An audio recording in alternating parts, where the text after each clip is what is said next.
नमस्कार दोस्तों, फिलहाल हिसार जिले के नलवा गांव के अंदर मौजूद है और नलवा गांव एक ऐतिहासिक गांव है। चौधरी ओम प्रकाश जिंदल जी का गांव है ये।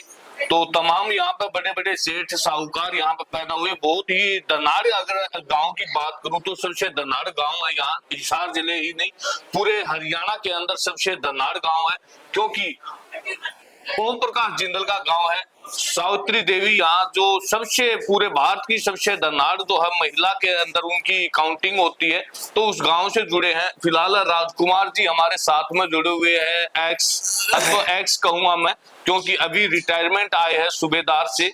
तो अंकल जी नमस्कार। नमस्कार सर, कैसे हो? बिल्कुल बढ़िया सर। सर आज आप आर्मी से जो है फर्स्ट मतलब अपने छोड़ के आए हो, और मतलब क्या कुछ मतलब आर्मी के साथ में आपका अनुभव रहा, और आज आप एक सिविल के अंदर आए हो, कैसा अनुभव कर रहे हो? सर बहुत अच्छा अनुभव कर रहा हूँ।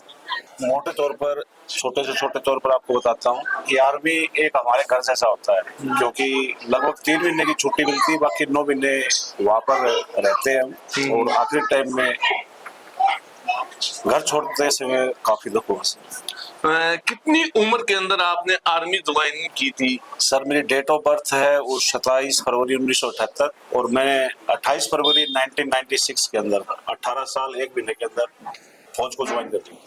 किस यूनिट के अंदर आपने सेवा दी है? मैं सर भारतीय तोपखाना, जिसको आर्टिलरी बोलते हैं, उसमें ज्वाइन किया सर। आर्मी के अंदर सबसे बड़ी उपलब्धि आपकी जो है क्या रही है?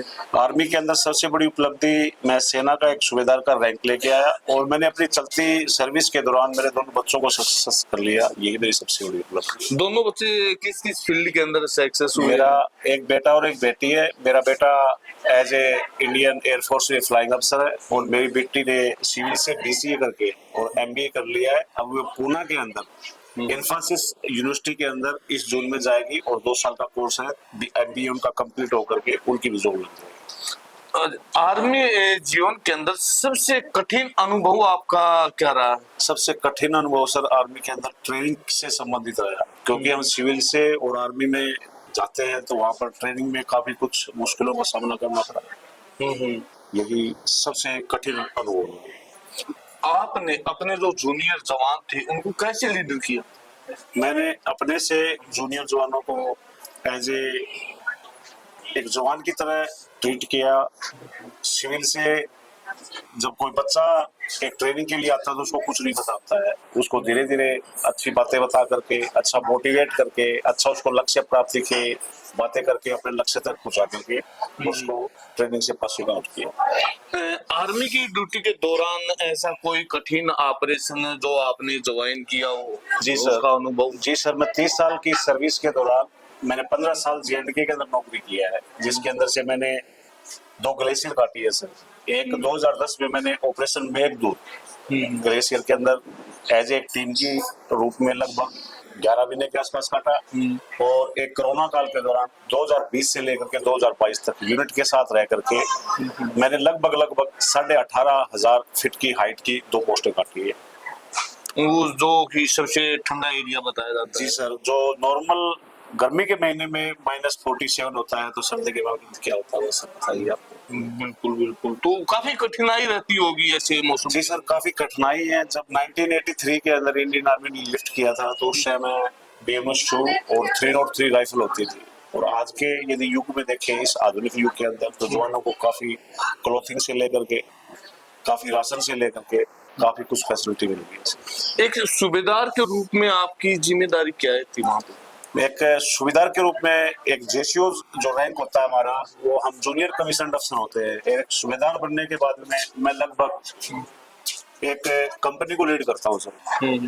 एक कंपनी को लीड करता हूँ जिसमें 115 से 120 जवान होते हैं, और उनका छुट्टी का से लेकर उनके वेलफेयर से लेकर के हर चीज एज ए सीनियर JCO और एक अधिकारी के साथ मिलकर उनके हर काम को देखना पड़ता है। जिस तरह मतलब अपना कोई जूनियर है, अपना जवान है, वो आर्मी के अंदर है, अनुशासनहीन है, अनुशासन तोड़ता है, उनके साथ में कैसा व्यवहार करते हो? सबसे पहले तो सर उनको मोटिवेट किया जाता है, मोटिवेट करते हैं हम, तरह तरह के तरीके हैं हमारे पास, उनसे मोटिवेट करते हैं। नहीं तो लास्ट में एक सजा का ही प्रावधान है, उस सजा के माध्यम से एक जवान को हम सीधा लाइन में कर लेते हैं। क्या कुछ उनकी जो है सजा रहती है? शारीरिक सजा रहती है, आर्थिक लगभग हम उनको 70% शारीरिक पनिशमेंट के तौर पर ट्रीट करते हैं।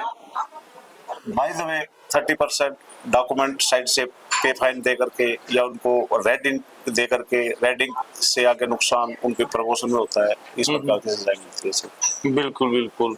तो आर्मी के अंदर जो जवान जाते हैं उनको क्या कुछ आप जो है सलाह देते हो? और भी जो युवा साथी है जो फिलहाल जो है अग्निवीर बना दी गई है, तो क्या कुछ उनको जो है मोटिवेशनल करना चाहते हो आप? सेना के सर एक जवान को मोटिवेट हर साइड से करते हैं हम, उनके शारीरिक से लेकर के उनकी पढ़ाई से लेकर के उनके खान पान से लेकर हर चीज से मोटिवेट करते हैं। और अग्निवीर के बारे में मैं आपको भी स्पष्ट रूप से नहीं बता पाऊंगा। बिल्कुल। तो रिटायरमेंट के बाद अब आगे का जो भविष्य है आपका जो है रिटायरमेंट के बाद में सर मैं एज एक जूनियर लीडर 30 साल सर्विस करके मैंने 2 कोर्स किए हैं सर। और इसके अलावा मैंने फायर ब्रिगेड सिक्योरिटी अफसर ये कोर्स मैंने ऑलरेडी कर रखे हैं सोल्जर बोर्ड के थ्रू। और हमारा जो एक फौज का साथी ऐप करके AWPM आता है, उसमें मैंने अप्लाईमेंट किया हुआ है। इसके अलावा नॉर्मल जो बड़ी बड़ी कंपनियां फैक्ट्रीज होती है उसमें एज ए सिक्योरिटी अफसर के तौर पर मेरे को जॉब मिल जाएगी, तो मतलब ये पहला मेरा मकसद है सर। दूसरा मकसद, मैं इस गांव को छोड़ा था तो मेरे गांव का स्पोर्ट्स बहुत अच्छा होता था, वो अभी निचले स्तर पर चला गया है। और वो मेरे गांव के मुखिया, सरपंच या मैन आदियों से मिल करके सुबह और शाम फिजिकल के तौर पर इस गांव के स्पोर्ट्स को सुधारना। देश के लिए आपने आर्मी में रहते हुए काफी जो है योगदान दिया है सेना के लिए और हमारे देश की रक्षा के लिए। अब समाज के अंदर आए हो, एक सिविल के अंदर, तो अब क्या कुछ जो है आप योगदान देना चाहते हो इस समाज के लिए, गांव के लिए? समाज के लिए योगदान सर मैं यही बताया आपको कि जो मैं हमारे यूनिट में करते थे वही काम मैं यहाँ पर बच्चों को यही से मोटिवेट करके, यही से उसको शारीरिक रूप से फिट करके, गेम साइड से उसको सुधार करके, ताकि आगे जाके ट्रेनिंग सेंटर में उसको तकलीफ ना हो, उसको मैं यही से प्रिपेयर करके भेज सकता हूँ। ये मेरा मकसद है। आर्मी जीवन ने आपको क्या कुछ सिखाया है इन आर्मी के दौरान? आर्मी जीवन के अंदर मैंने सर बहुत कुछ सीखा है, जिसमें सबसे मोटा है सर डिसिप्लिन। डिसिप्लिन के अलावा सिविल जीवन के अंदर भी आप देख लो, डिसिप्लिन के अलावा कुछ नहीं। बाकी स्पोर्ट्स साइड से डिसिप्लिन, मोटिवेट, बात करने का तरीका, उठना बैठने का तरीका, खान पान का तरीका, बहुत कुछ सीखने को मिला सर। अभी फिलहाल आपके जीवन का सिद्धांत क्या है? जीवन का सर मैं जो 30 साल सर्विस किया है, मेरा सिद्धांत आखिरी दम तक जो मैं फौज के अंदर रखा है वही मैं सिविल को। बिल्कुल। जब हमेशा आत्मविश्वास और सम्मान के साथ देते हैं,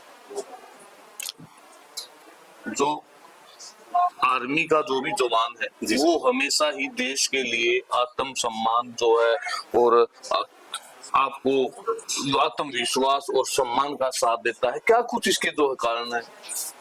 एक आत्मविश्वास और एक आत्म सम्मान, एक नए लड़के से देश के प्रति आत्म सम्मान, उन भावनाओं को बताना, उनको सिखाना, उनको उस चीज में लेकर के आना, तो उस बच्चे के अंदर खुद में खुद आत्म सम्मान और आत्म भावना।